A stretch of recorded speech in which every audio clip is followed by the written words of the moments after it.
After reading a physics textbook on the laws of fluid motion, with a little effort, we can make a virtual world come alive by writing a computer program that contains these laws, resulting in beautiful fluid simulations, like the one you see here. The amount of detail we can simulate with these programs is increasing every year, not only due to the fact that hardware improves over time, but also the pace of progress in computer graphics research is truly remarkable. To simulate all these, many recent methods built on top of a technique called the material point method. This is a hybrid simulation technique that uses both particles and grids to create these beautiful animations. However, when used by itself, we can come up with a bunch of phenomena that it cannot simulate properly. One such example is cracking and tearing phenomena, which has been addressed in a previous paper that we covered a few videos ago.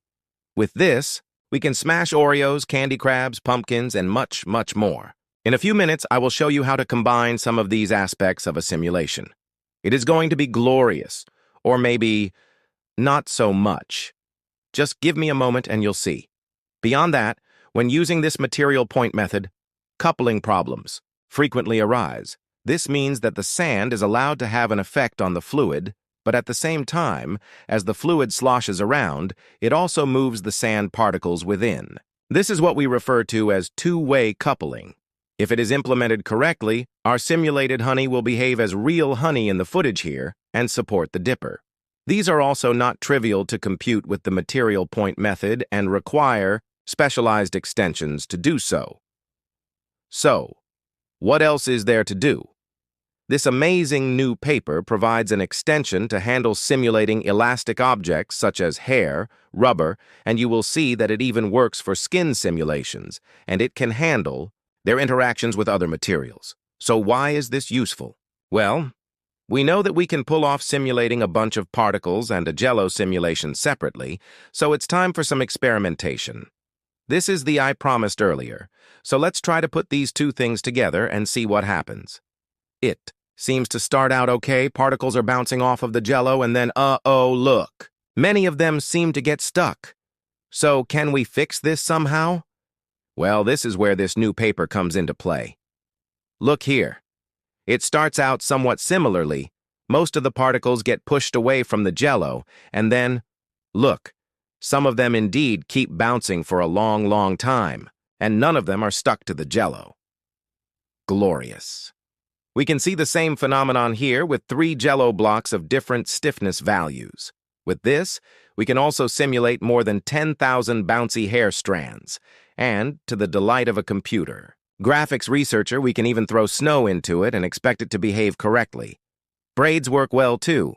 And if you remember, I also promised some skin simulation. And this demonstration is not only super fun, for instance, the ones around this area are perhaps the most entertaining, but the information density of this screen is just absolutely amazing. As we go from bottom to top, you can see the effect of the stiffness parameters. Or in other words, the higher we are, the stiffer things become, and as we go from left to right, the effect of damping increases. And you can see not only a bunch of combinations of these two parameters, but you can also compare many configurations against each other at a glance on the same screen. Loving it. So, how long does it take to simulate all this? Well, given that we are talking about an offline simulation technique, this is not designed to run in real-time games, as the execution time is typically not measured in frames per second, but seconds per frame, and sometimes even minutes per frame.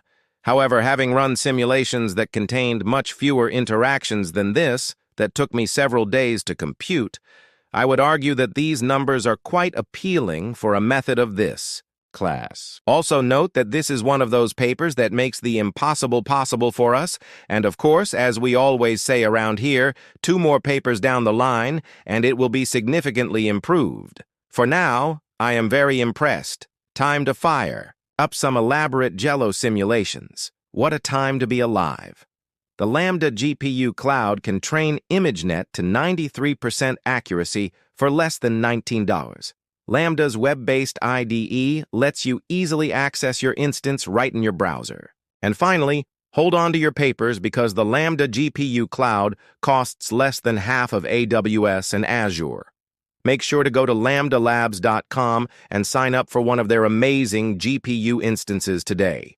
Our thanks to Lambda for helping us make better videos for you. Thanks for watching and for your generous support, and I'll see you next time.